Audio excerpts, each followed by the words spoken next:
Hi everybody, in this quick video I'm just going to go over lesson 91 and I'm starting with pulling up what your completed 91-85 is going to look like. So after you type it out, this is just a regular business style block letter. When you get to the email address here, make sure that you do leave it as a hyperlink. If for whatever reason it defaults to just plain text and not a hyperlink, what you can do is to select the email address at the end. You'll then right click, select link, and I'm just going to reselect this batwood@bayfield.org and copy that. Now on the left side I'm going to click on email address, and then I'm going to paste that email address into where it says email address on that box. I'll click OK. And then don't worry if it has this hyperlink mail to. Again, this is similar to the page numbers where certain versions of Word are going to have this. For you personally, it might just be a blue link that says batwood@bayfield.org. And so this is again what your 91-85 correspondence should look like. As usual, make sure that you be careful for spelling errors or any other typographical or formatting errors before you submit it.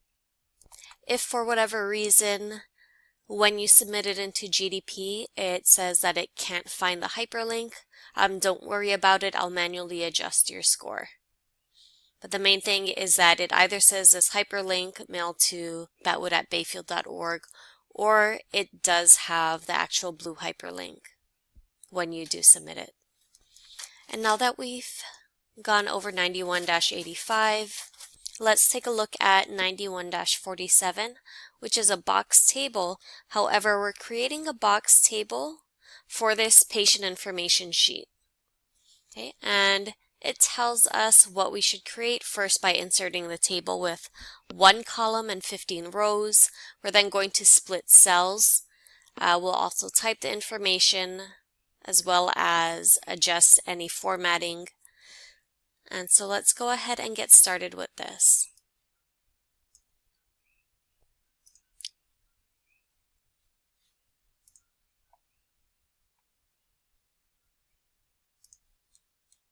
All right, the first thing it tells us to do is to insert a 1 column 15 row table. And so what I'm actually going to do is to go down to my insert table, and in the number of columns I'm changing that to 1, and I'm changing rows to 15. It also says, and this is for step 2, to split cells as shown to provide room for individual entries.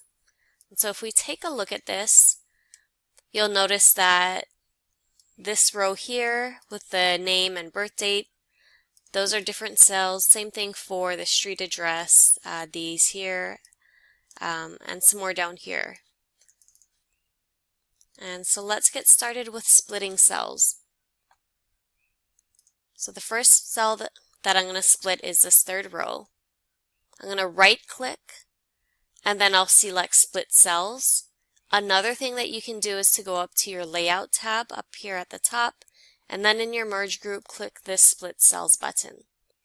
So it is going to ask you how many columns, and because I'm specifically just working for this row right here, so this is going to be split into 2 columns.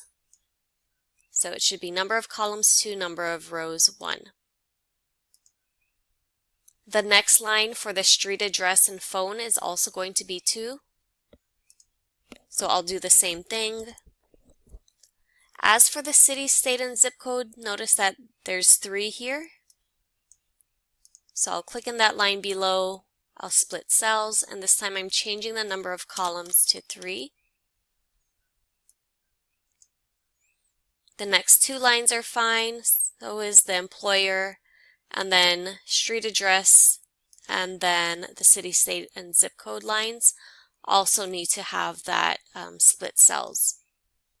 And so just so that I don't forget where I'm at, I am just going to briefly type out a couple of headings here. Later on, I'm going to go ahead and edit them. But this is just so that I make sure to split the correct cells. So this one here needs to be split. That one's only going to be 2. The one below that needs to be split into 3.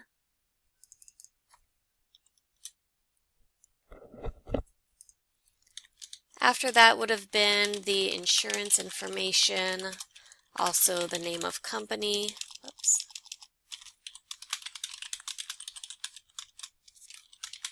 the address, and then the last 2 both need to be split. And these are going to be both just 2 columns each.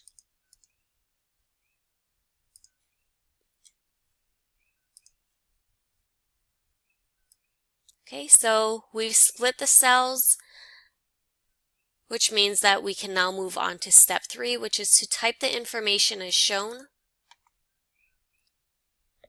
So unlike a regular table, for our patient information table here, we are going to press enter 1 time, and then we're going to type in the title in 14-point bold, all caps. Press enter once again, and then we're going to fill out the rest of this table. And so the first thing I'm going to do is to press my enter key 1 time. Oops, I'll do a shift enter. Sorry, within a table, if you're at the top row, you'll need to hold down your shift key on your keyboard, and then while holding down shift, press enter. I'm also going to center align this. I'm going to change this, and I believe it was Cambria and 14, but I'm going to reopen up my eText just to make sure. And yeah, it's just a regular 14-point Cambria and bold. Okay, so although it doesn't say it explicitly in step 4, it will tell you which rows to bold. Also, one thing to note, notice that there is a down arrow with a 1x. Generally in our box tables or our regular tables, we would bottom center align. In these cases, what we're going to do is to press enter 1 time so that our date, name, street address, all of that is manually aligned to the bottom. So I'll press once, my enter key 1 time. I'll then type in date with the colon. I'll do the same thing for this next row by pressing enter, name. This is going to be last, first. And then I'm just going to continue on typing the rest of the information. Okay, so I have finished typing everything out. Notice that I adjusted everything, so I pressed enter once before each of these lines. As for, oops, and I should fix that spelling, the Empower information and insurance information, I pressed enter once before and after each of those.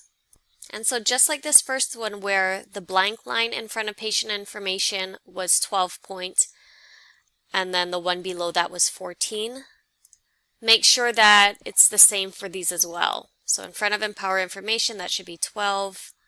After should be 14, this should be 12, and that should be 14. Once you type all of that in, we can move on to step 5, which is to bold rows 1, 7, 11, and 15. And so this was patient information. I'll apply bold. Same thing for employer information.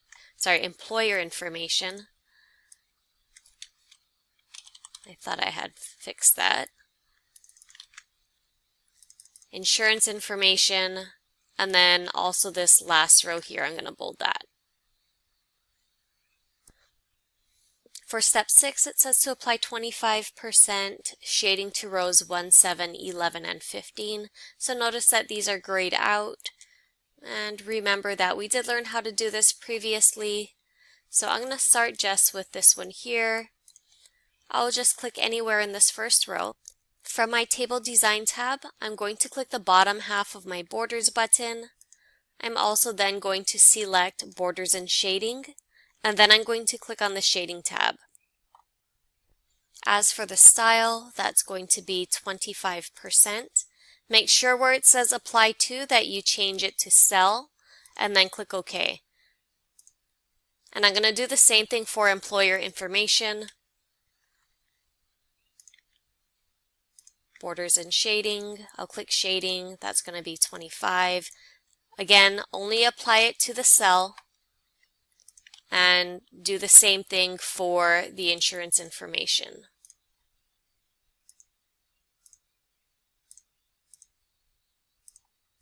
And finally, we're going to do the last row, so I'm going to select both of those and apply the last shading. Now that we've done that, we can move on to step number 7, which says to manually adjust the width of the cells so that they appear similar to those shown in this illustration. So all that means is that we're going to adjust these columns so that they're about the same width here. So what I like to do is to see where the lines here match up with the letters maybe in the words patient information. So if you notice that this vertical line is pretty much aligned with the end of this letter N here. So that's what I'm going to do.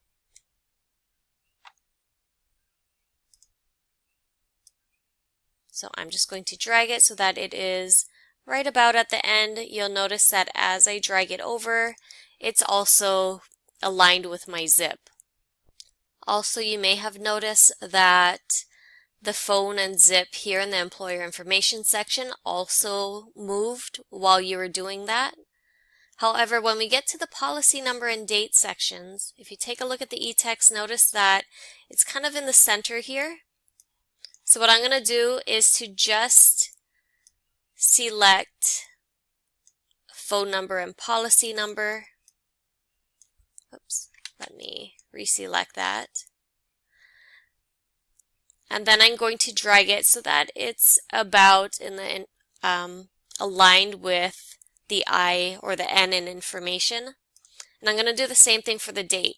I'm going to select the last row, and then I'm going to manually drag it over just so that it's aligned.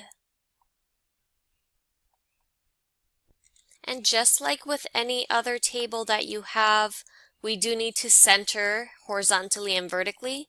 So what I'm going to do is to select the entire table. In my paragraph group, I'll use my center align, even though you won't be able to see the change. I'll also do that in my layout tab for the vertical alignment. And so this is what your end document should look like. Let's turn on our paragraph mark so we can see. So here's that one enter in front of patient information.